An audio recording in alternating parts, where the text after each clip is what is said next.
Gallery will be included in this tutorial rather than basic elements because it is similar to the Galleries section.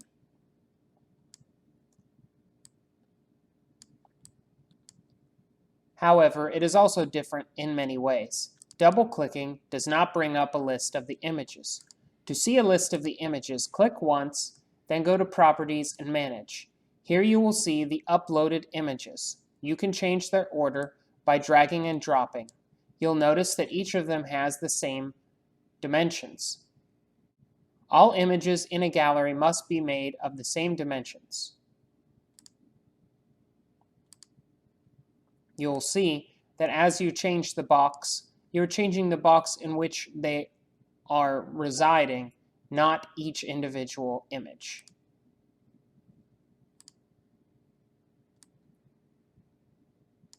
A double click allows you to change the transition animations as well as the duration of those animations, or whether or not you want them to autoplay. When you change an animation for an image, you change the animation for all images.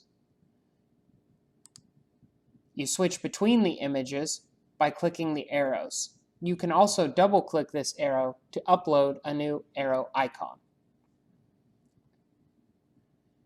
To edit the text box, click once.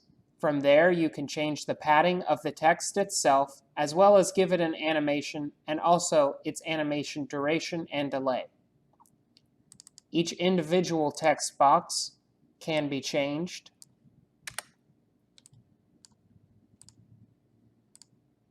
But that does not affect each text box.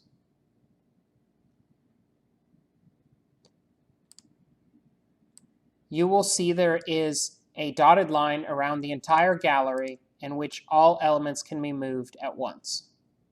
The box itself also has fill and other options available in other objects.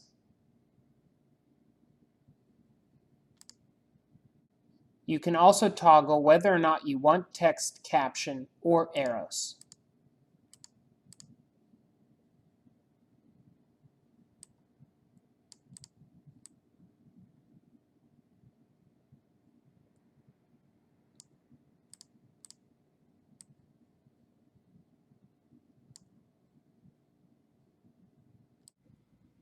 The full width gallery stretches across the width of your website.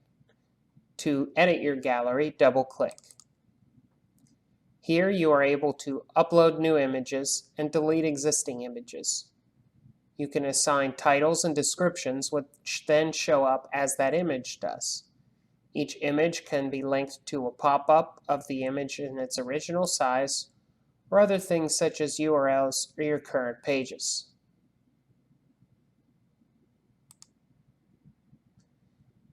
In the properties, you can enable or disable arrow navigation, bullet navigation, and whether or not the transition is in autoplay. You can also change some transition and hover effects, as well as the hover transition speed, and a few other different options that you can learn to play with as you get more familiar with the full width gallery. Hover effects is a really interesting way to show off your visuals on your website. To best understand what it does, we go to Preview.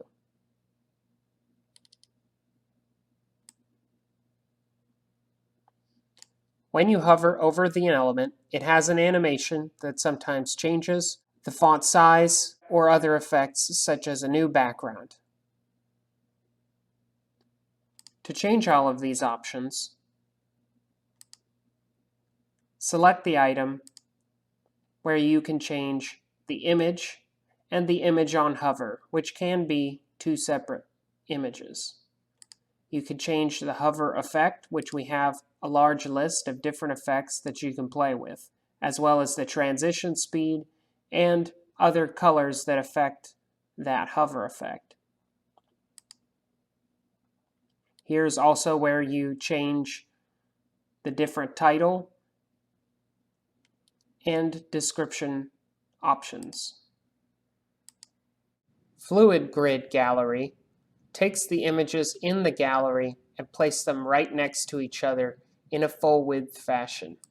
Again, if you double click, it allows you to edit those images and their title and description and what they can link to.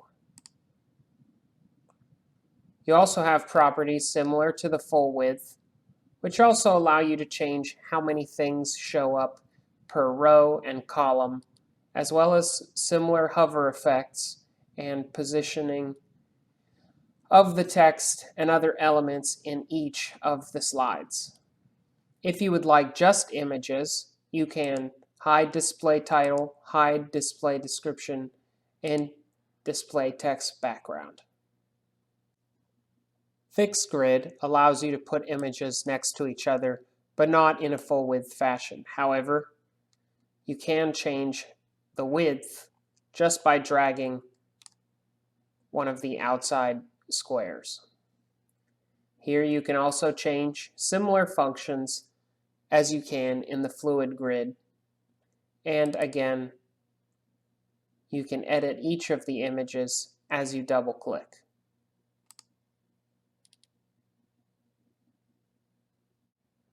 You cannot change the width or height of each of the images by double clicking, so you have to change it manually in this side section. This also allows you to change the padding between the images, as well as other effects similar to the other grid.